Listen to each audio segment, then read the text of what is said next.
Hello. I was going to say good morning, but no, good afternoon. I'm going to go slowly to not pressure you.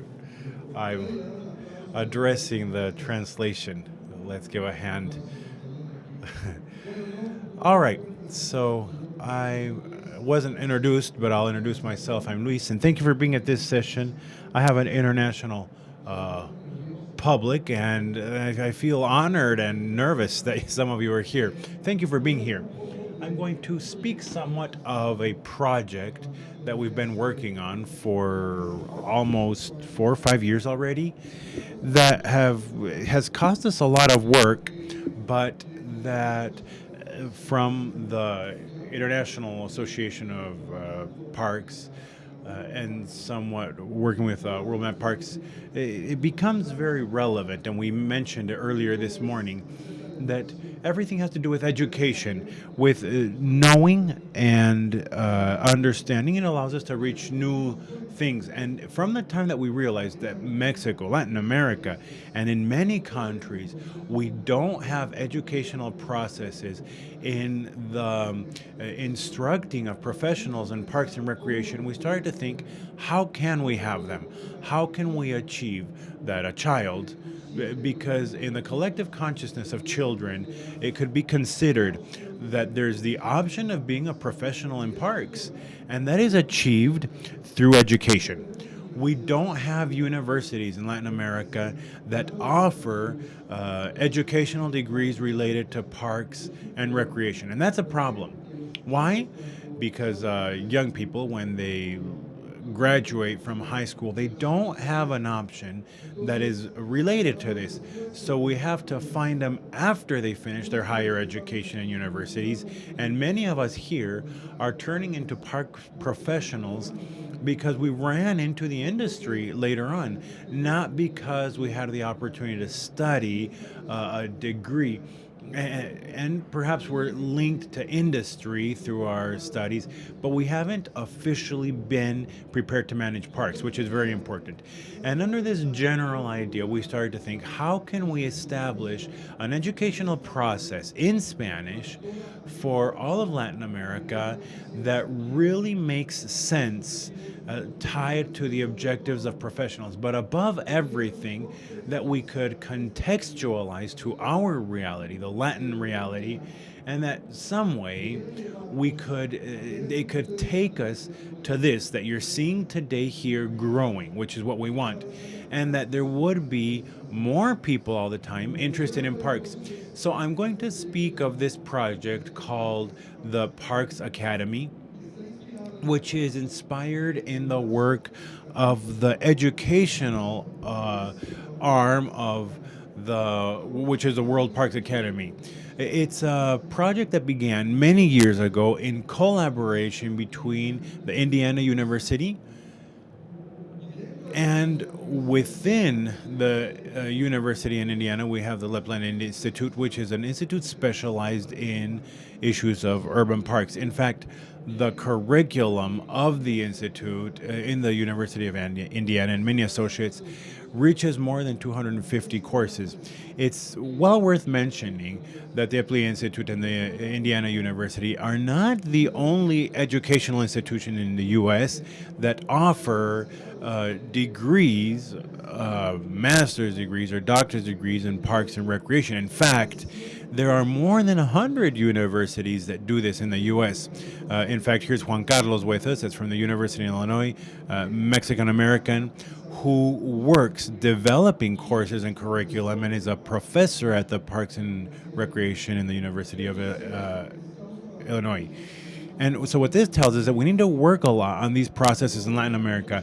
And not one, but many universities in the future would like to work in the field of education that is linked to parks and recreation. So we start out with this idea of seeing how can we offer courses in Spanish that would take us to a certification that later on would become the standard of the industry. Why do we need standards within industry? Well, because if we can't grow it otherwise in an orderly fashion. So what has happened? I'm going to tell you a little bit of the story. And so we're going to talk about the mission and the programs and the objectives of the program. The competence, which is the heart, the central nucleus of the institution. How are we achieving contextualizing this to the Latin American University, and how are we carrying on a rigorous evaluation process to give continuity to this? What do we aspire to? Well, I'm going to give the example of Frida, who was here earlier. Where is she? Was Frida not here? Okay, I guess she's gone.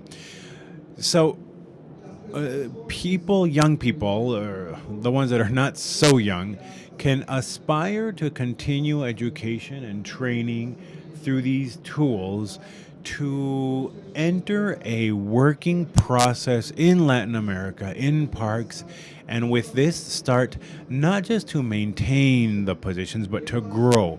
What happens, and you won't allow me to lie here, there are people here from lots of different Latin American regions, like our friends from El Salvador, that when municipalities change their mayors, and this doesn't happen in other areas. For example, a while ago I was talking to Fran Vergua, which is the president of the association in Spain, and over there, mayors who operate or the officials who operate don't leave their position when there's a change in mayors. But what happens a lot in Mexico, and for sure in many other countries, is lots of times they arrive and they sweep out the house. And it's like building a business every 3 years, and every year change directors and manager for sales and administrative personnel. It's unreasonable. It's crazy. And so what we have to do is keep positions. How do we keep positions with certification? Well, if I am a person that is certified, it is less likely that governments will want to get rid of me. And with that, I start to build continuity within projects. Very well. So, what did we do? We struggled very much. It was highly problematic to get to where we are now, but we signed an agreement with the University in Indiana, with the World Academy for Parks, to have a suggestion of an idea that allows us to work through time in a certification that makes sense to Latin America. Why is this important? Because there is no institution, not in Mexico or in El Salvador or anywhere else, that would tell us that what we're doing is right. We went to the Tec de Monterrey, we went to the Ibero University, we went to lots of universities, and we told them, can you certify this for us? And they said, it's nice, but we know nothing about parks. We went to the SIP, the Secretariat for Public Education in Mexico, and we told them, what competences of park can you back up for us? And they said, we have the competence of a Zumba teacher or of a yoga teacher at the park. Nothing else, like maintenance, operations. No, we have nothing. A total unfortunate situation. What did we do? So we went to our northern neighbor and we said, help us and validate for us so that this can represent a role that a certified professional, certified person from El Salvador, Guatemala, Argentina, anywhere can show to his boss or whoever is in the municipality where he works, and he says, I am prepared to be a parks and recreation professional. We have that now, and that's part of our good news. So whoever takes this certification, whoever becomes certified, has a diploma with the logo of the World Academy for Parks and the International Association for Parks and Recreation, and that is already something to put in your history. But really, what it does is it's a certification that elevates the standard. What is the mission of the program? And I'm sorry that this is in Spanish, and I'm going to read it for those that are listening to the translation. It is to certify professionals, and that's how simple it is in Latin America, with a certification in Spanish that is backed up by the NPR. And I'll tell you what the process is that we follow, that we learned also from the U.S., and I'm very grateful for the people from the NRPA, who are truly experts. There are more than 20,000 people certified in the U.S., and obviously by the WPA. That's the idea in general. So what are the objectives? That we have a framework for referencing, where we have programs where we validate these competences and we grow professionally. What is our public? Well, in reality, anybody that wants to be a professional in parks and recreation. They can be a public functionary, government personnel. They can work in civil organized societies. And I'm going to get you here as an example because you're in front of me. The manager, and besides works in civil society, Mayo directs a foundation for the Park Puscatlan. It can be a designer, I can be a household designer, it can be whoever.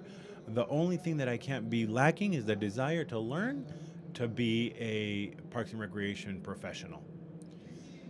What did we do? Well, the Embley Institute, which I insist is not the only institution, in fact, there are many, developed a poll that they carry out every so many years to be able to better understand, according to world experts, what are those competences that a professional in Parks and Recreation should have.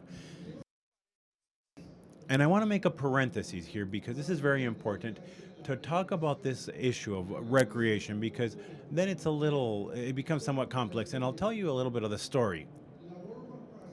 The World Parks was founded out of several organizations, out of them the International Federation for Parks and the International Federation for Parks, which was founded in 58 in London. It took 10 years to realize that in the title of their organization, International Federation for Parks, it was lacking something. And so after 10 years, they added the R of recreation because we don't need only a park as an infrastructure, a territory, a space. We need the human activity, which is a recreational aspect. And that's where you add all the social, natural, sporting, etc. events. And that is why the association is called National Association of Parks and Recreation. So we get these competencies in this study that the Indiana University did with many world class experts. And in their poll, they get anywhere between 12 to 14 competencies that are central or majoral that a professional in Parks and Recreation should have. And obviously, everyone breaks down into several other competences. What did we do here in Mexico? Well, we got together, several people, and we said, let's understand how many competencies the first certification should have for a professional in Parks and Recreation in Spanish. And we have to understand that if the reality of our parks is not similar to the reality of parks in the US or Canada or Australia, we need to contextualize the curriculum that already exists. That is to say, set it at the level of the people that work in parks here. And I'm not talking about the ways or the designs of the parks. I speak of the management of the park. I speak of how it operates, how it's maintained, how it's designed, etc.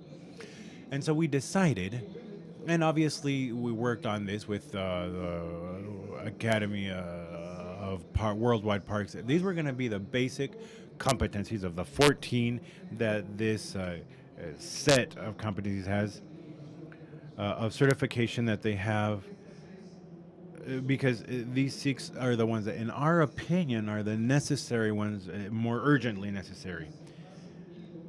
And it makes more sense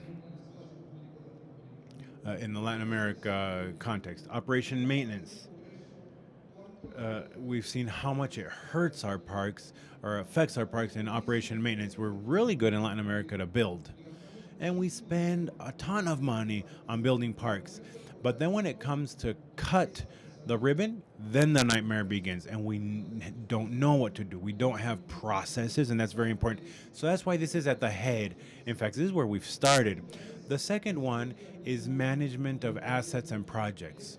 It's very important to generate managers so that managers will help us to take the designs to parks, their construction, their planning, their operation maintenance, etc. And I could talk a lot of things. The scenery and arborization is extremely important to deal with the issue of good scenery. And I'm going to give you some information. And people from outside of Mexico and outside of Latin America may be shocked. In Mexico, the Autonomous University of Mexico, together with some other study areas, have graduated in the last 25 years no more than 500 architects for scenery. Only the state of California has more than 6,000 architectures in scenery. Why does this happen? Well, because we don't have the taste for parks, the industry for parks, and it's a transverse industry. Architects that deal with scenery have to be sitting here, but also managers, anthropologists, sociologists, market, and all the other agists. A very important aspect. Business vision and management of resources, which we're very interested when there's no money, like in Latin America.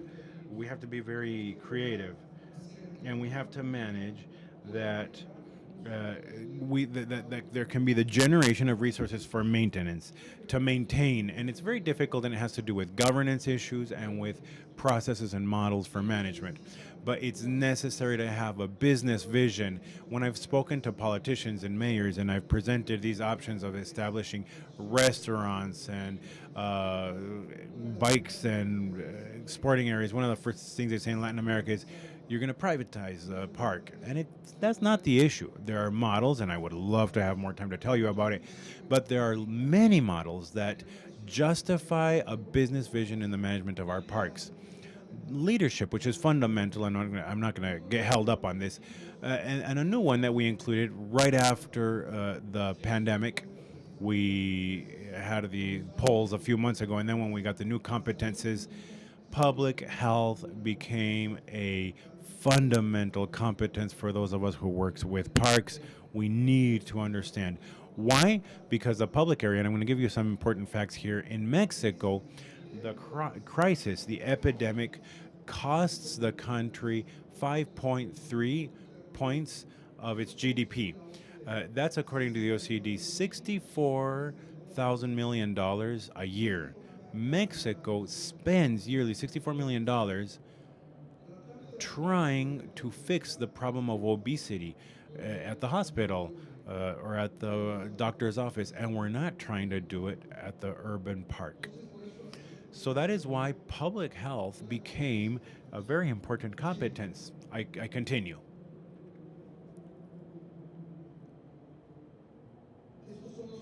These are the basic concepts that we cover in each one of the competences. And each one represents a course within our certification. The certification is made up of 23 courses. We are currently launching our fifth course within this first competence because we've had to do work for translation, adaptation, and production of the courses, and obviously use a system that we call a learning management system online, because the idea is to make it democratic. That is to say, we can't think of this happening in person with a professor. This needs to be imparted online, on demand, and that people would log in on a computer, and that there's a person that explains operation and maintenance. So this is going to allow to reach from Argentina to Tijuana, and to achieve more than 600 million people have the opportunity to be able to count on management personnel in parks that can train them. This is not the best nor the worst, but it's all we have available right now, and we're struggling for this to be the best. What do we have in the first competence? Basic concepts of operation and maintenance, where we have an introduction into practices for management, and I'm going to give you an example. Decision making based on data and metrics. Well, I mentioned earlier in my morning session that we need to have information to manage our parks. We don't have it when I go to parks and ask management, what about that asset? Like, for example, this court. How long since it was built? Who knows? How long does the synthetic grass last? Less. And where do you get money to replace it? It's not my problem, because it's the mayor's who's building right now, and when he's gone, who knows what will happen? That's how dramatic it is. It's like if I built a house and I said, there's a house, we're done, but it belongs to everybody and we have to take care of it. That's the issue in parks. We have the third module of carrying out evaluations on conditions to know how my assets are doing and to be able to know how and which ones I'm going to have to interact with and in how much time. The establishment of estimation for costs. How can I fund renovation and repairs and all that kind of things? And then to have annual planning for operation and maintenance. That is to say, an annual strategy of where I'm sending my money. That's very important. All right, so, and then we have the management of projects, where we have four modules inside of this competence introduction to programs for improvement on capital. How can I build a program to have better projects in my park so that it works? A program for improvement on capital. How can I improve my programs? Financing of the improvements on capital. Not only can I wait, and this is urgent in Latin America. When I go to the U.S. and I listen, there's a word that I love in the States, which is grant. There's no such thing for us because that concept doesn't exist in Mexico. Or how do you agree to charge tax in the city or the state so that those taxes go directly to finance capital projects? We're always thinking on where can we get money for our capital projects, and also a planning of the work. I go to the third one, skimming through really quick. We also have for scenery and arborization, foundations of planning and creation of master plans. For those of us who have not been aware, our parks, especially those that are mid and large scale, and it's these documents where we have to project our park at 15, 20, and 30 years and not at 3 or 7 years. And the course is going to teach us what is a master plan and how to do it. And then how to systematize the master plans, evaluations on the needs of the community. And we're asking the mayors of these countries in Latin America that we can't wait more to start to design parks with the community, and also how to have a parks system and a master plan for a system of parks. It's of no use to build one park if we need to make a system of parks that is interconnected by interactive communication, that biodiversity can run through there, a little bit of what Doug was saying today. It's important to mention that I can do just one course. I may be interested in evaluation of the needs, and I can buy the course. The course costs $30. You get your diploma once you approve the test. It gets you resources, and I'll tell you more about this later. I can also decide to not be a professional in Parks and Recreation with a certification of 23 courses, and just because I like scenery or I work on this, to just do this competence. And I'm going to get a certificate that is the competence, we're calling it this way, a competence of minor value. So I don't have to jump into the whole certification. This is a very important point. Now, we also have the business vision and management of resources, where we have marketing and communication fundamental. The one that doesn't teach doesn't sell, or show doesn't sell. If we want our parks to have people, we need to do branding. We need to have public relations with universities, with people. We need to get media. We need to do a lot of work of marketing and communication. Sustainability financially, or financial sustainability, is fundamental. And then the human resources and the budgeting of income and expenses. If you notice, and those that manage parks, who here are park management? Can you raise your hands? Okay, one of the most important things is to understand that when we are managing a park, it's like a small city. It's a little city where we have operation, maintenance, human resources, especially in parks at mid and large scale. And for that, also, it's very important to have this a scientific approach. Leadership, where we have two courses: knowing and connecting with your public, extremely important for those of us here to become leaders, community leaders, and also how to lead organizations of parks, recreation, and public spaces. And last of all, the issue of public health that we already mentioned earlier. It came up as a competence this year because of coronavirus issue. things that have to do with fundamental aspects of human health and natural environments. We've spoken of this a lot. Aspects of natural systems, environmental health, and arguments in favor of nature and health. These 23 courses form the first part of certification for professionals in parks and recreation in Spanish for Latin America. It seemed easy, but it's been a huge task, and I want to show it to you. I want to show you three videos. They're in Spanish, but I want you to see that when we start to work on these courses, we invested all the possible love, and I'm going to ask production to turn the volume up so you can hear it well. We hired a professional radio announcer, and in fact, it's the voice that you hear when you see the videos at the Congress. His name is Esteban. He's Mexican American. He speaks English quite well. And he told us, I love what you do so much as an association that I want to do these courses. And he charges us, obviously, it's a reasonable fee. And so we tried to have courses that are completely interactive.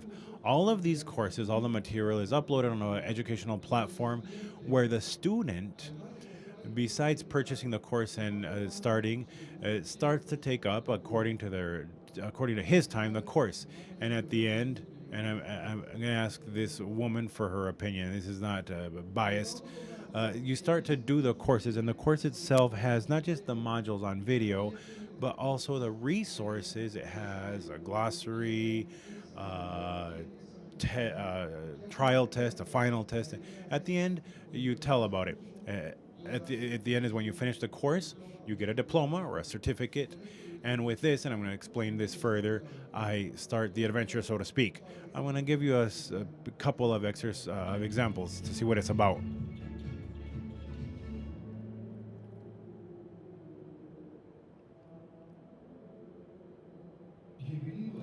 Welcome to this electronic course of the ANPR in Mexico. This course was designed by the ANPR Mexico and the Epley Institute in Parks and Public Spaces of the University of Indiana.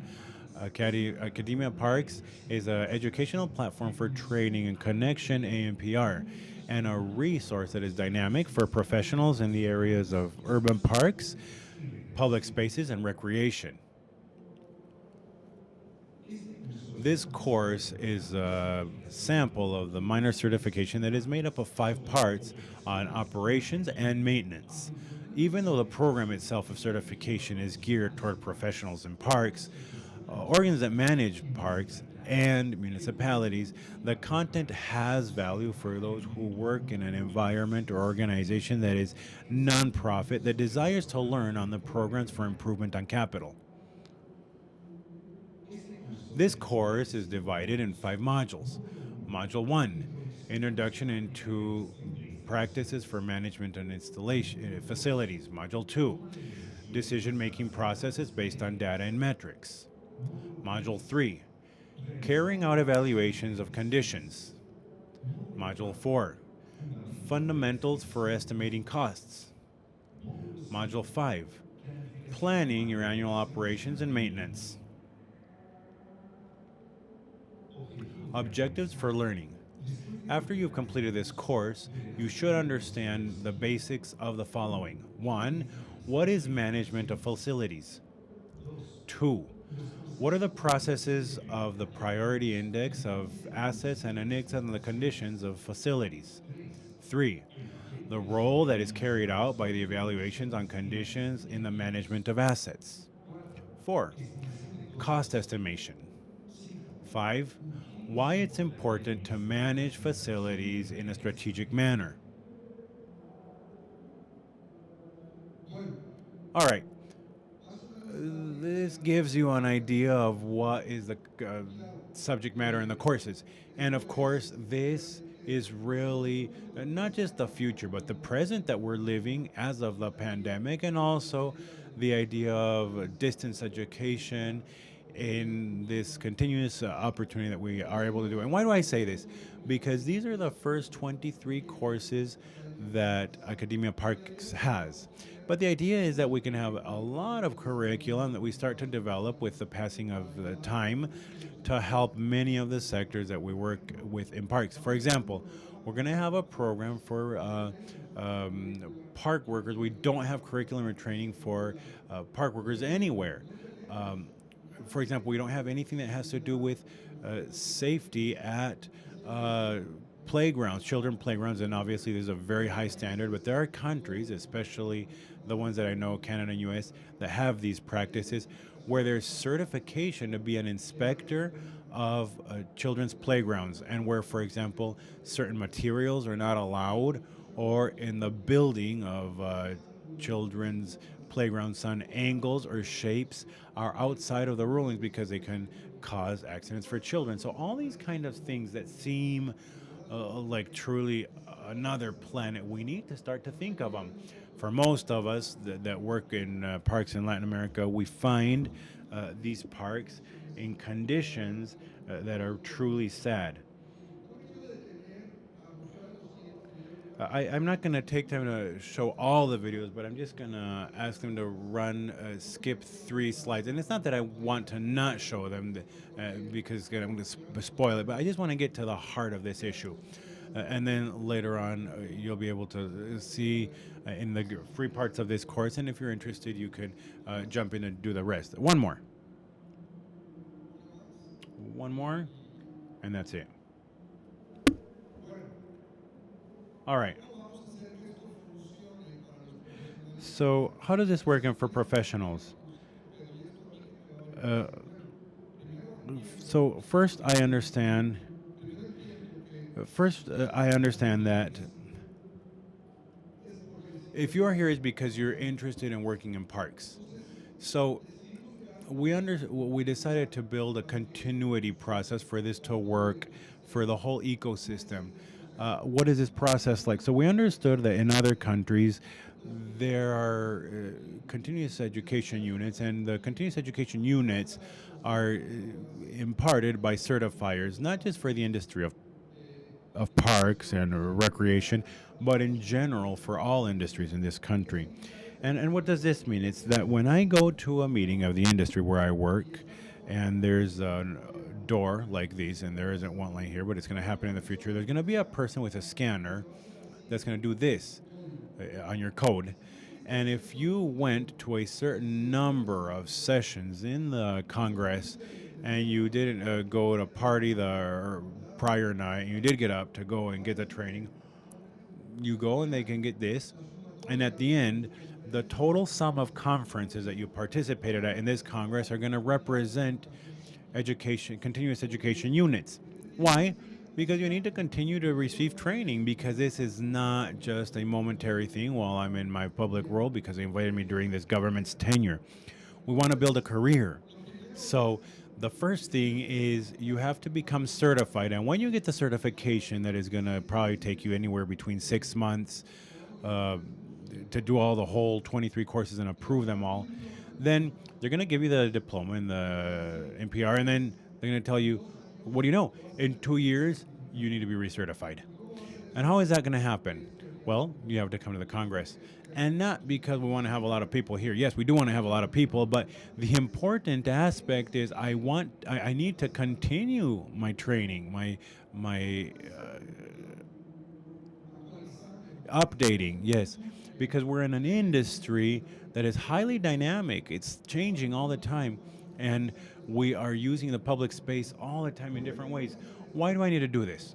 Or why is this going to be good for me as a professional? Well, because we're speaking to all the managers, and many of them are here. For example, Mayo again.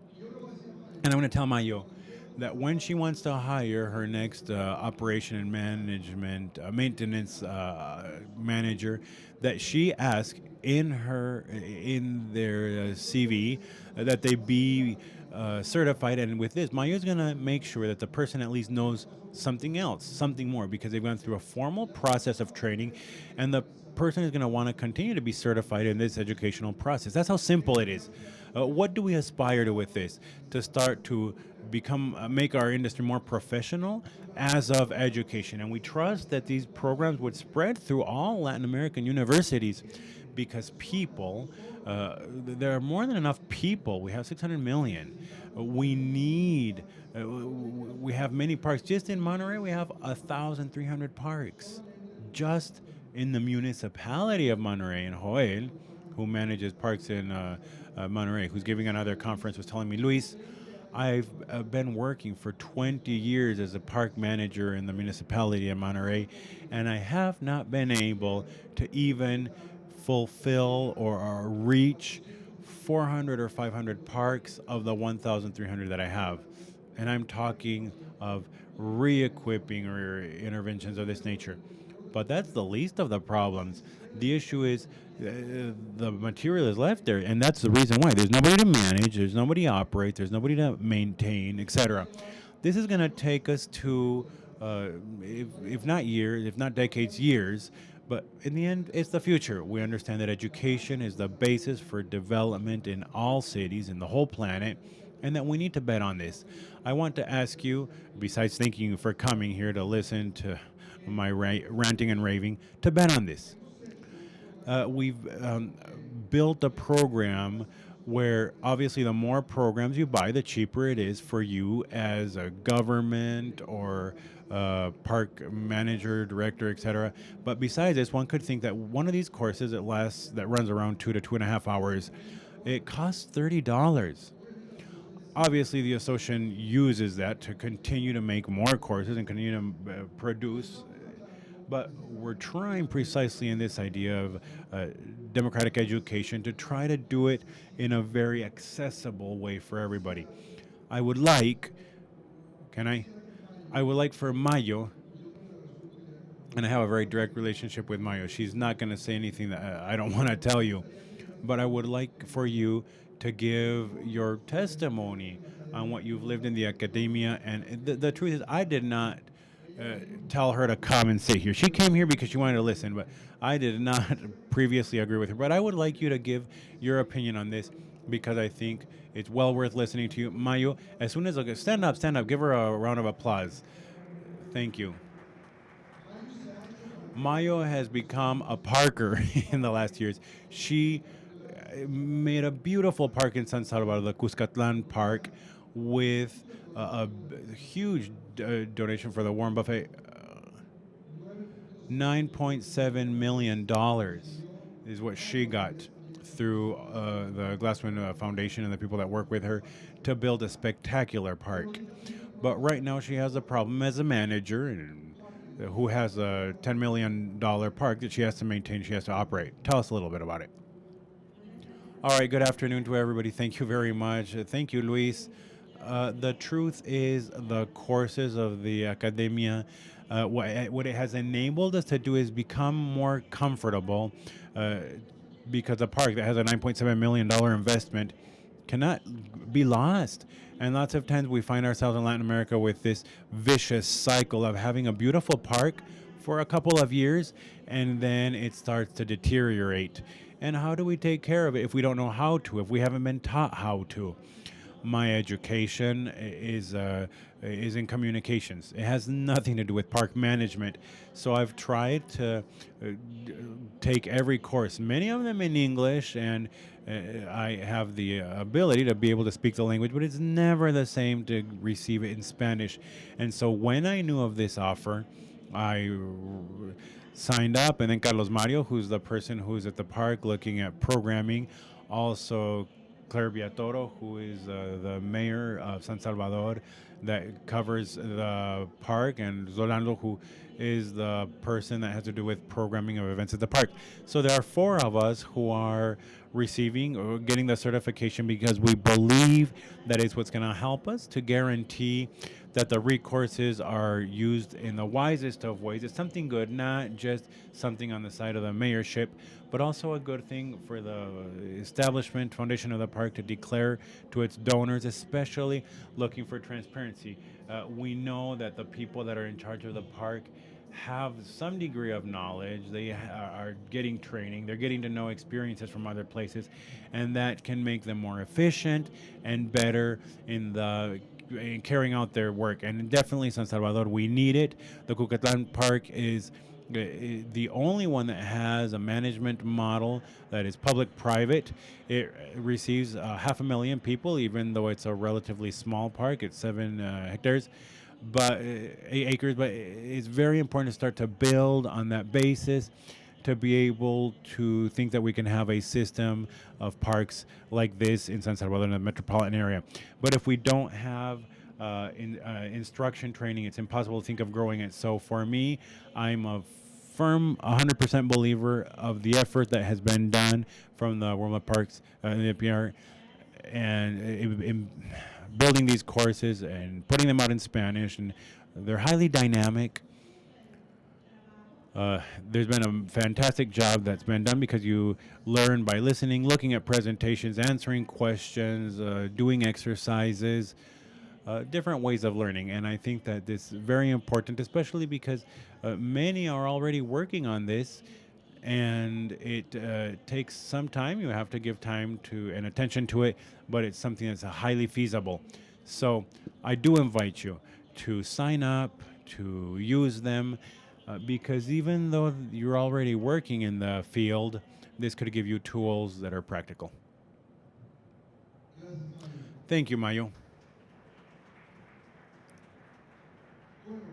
Okay, I'm going to close explaining again. Oh no, I went beyond. The only part that is lacking is to say who is validating this. Well, besides the Indiana University, the World Park Academy, the Worldland Parks, who's behind this? There are facilitators, enablers at Latin America that have a degree of expertise already in these processes, in this curricular process, that have helped us to contextualize the curriculum that we have brought from the U.S. This is extremely interesting, and I'm very sorry that today Steve Walter was not able to be with me here. That is with us from the Epley University. He's sick. He got COVID. He has not recovered, and he pretty much cried because he couldn't be here because we've worked together with the Institute several years, and this project is meaning a lot for Worldland Parks, a lot because, as strange as it might seem, yeah, there's very limited the countries that have this. U.S., Canada, Australia, some European countries, but that's it. There are many other countries, even advanced countries. The World Van Parks works by regions, as you know, and in Africa, more than 50 some countries in Africa, there isn't any that has a process like this. We've worked with people from Malaysia, Japan, and it gives us hope that we can reproduce this exercise in other countries and in other languages, but with the same methodology and structure. Obviously, adapting, contextualizing the learning to the reality of every country. And this can change situations a lot. And I love George's example this morning of the suitcases with wheels. He said it took 500 years for people to think of putting wheels on suitcases. I hope it doesn't take us that long to understand that education is the basis for everything, and that our industry, the industry of parks, Latin American parks, we need education. I thank you very much for being here. I invite you to continue to train. This does not end. This is yearly. But besides, we know we're here. We become a family. We grow as an industry. And above all, we share. Bet on this. Continue to train. Continue to come to congresses, to share academia. Everything that you can become involved with, do it. It's been 10 years since I've been doing congresses in different countries. And it has been, for me, the epiphany to be able to run into lots of people that are now family, that are friends, of whom I have learned a lot and that have opened important opportunities to me. Everything is in curiosity, as Steve Jobs said. Stay foolish. We have to look for innovation and to continue to move forward. Thank you very much. And if anybody has questions, are there questions?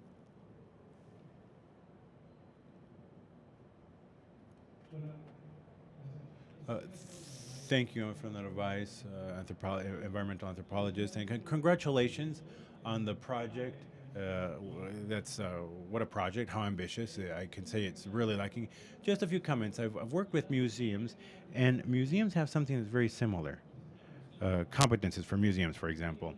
And looking at this, it looks a lot like museums and certificates in the U.S. But what I would say is perhaps it's overly management. It's a constructive criticism because this is a very biological aspect, and we have a climate crisis, as the mayor was saying a while ago, the issue of climate change and what is coming, and there is very little ecology in the course. There's very little of environmental biological systems, and I think that's an opportunity niche in the future because the business that parks sell, besides human recreation, is nature, and that nature does not exist in like in a museum, in a closed system, in the environment affects us. And I think that part is lacking, which perhaps for us it's perfect, but parks are living.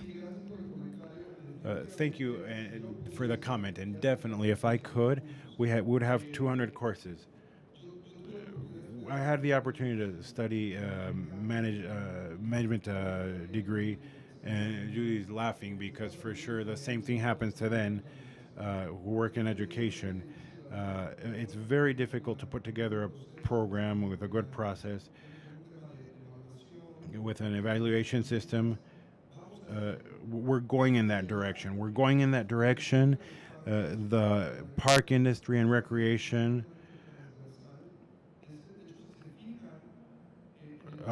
in the program, we're trying to cover the greater framework of everything: environment, economy, citizen participation. And because there's an infinite number of issues, we're going in that direction. I appreciate your feedback, and the idea is to move in that direction and to achieve something with the passing of time. Many more educational processes. I love examples, and sometimes they tell me that it's like they tell me I'm very much like the U.S., and I do love them and I appreciate them. But I do understand we have to work forward in this. The National Association for Park and Recreation in the U.S. that has more than 56, 57 years. Julie.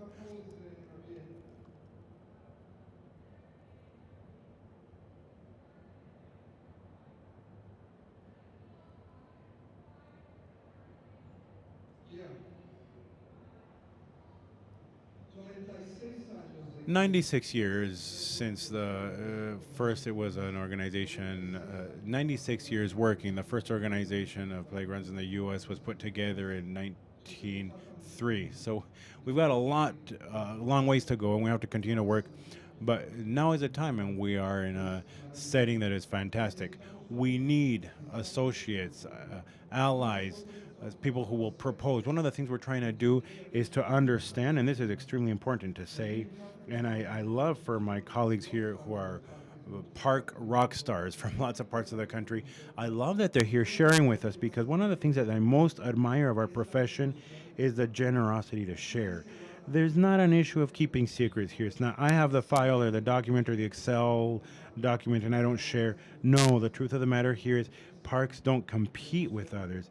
And we want to be, and besides, the challenge is hugely enormous. I would not know how many parks there were in Latin America, but in Mexico there are at least 30, 35,000 parks, and many of them are in a very critical situation. So we need to move forward and be generous in this and share. This is part of the educational process. Thank you. Uh, Supposedly there wasn't space for questions, but go right ahead. I kept the microphone. I think you were going to mention something about a package that you were going to. Yes, for you in the page on the association, which, by the way, and if you're not members, for the group of the AMPR, I would recommend because the prices for the courses and many other things are lower for members. But there's a package that greatly reduces the unit price per course, at the moment when you purchase a certification. We have not yet begun to sell in this structure because we don't have all the courses yet. We're producing a course every 3-4 weeks. The Personality Association, there are 16 people. There are 16 people. I don't work there anymore as of 2 weeks ago. There are 16 people that are doing all the work that you can see here. So it's a bit complicated, but at the moment when we finish all the certification put together, as I said, we will be publishing prices and people will be able to take all the courses together. Thank you very much to everybody. Continue to have a great Congress and congratulations for all the good work. Thank you.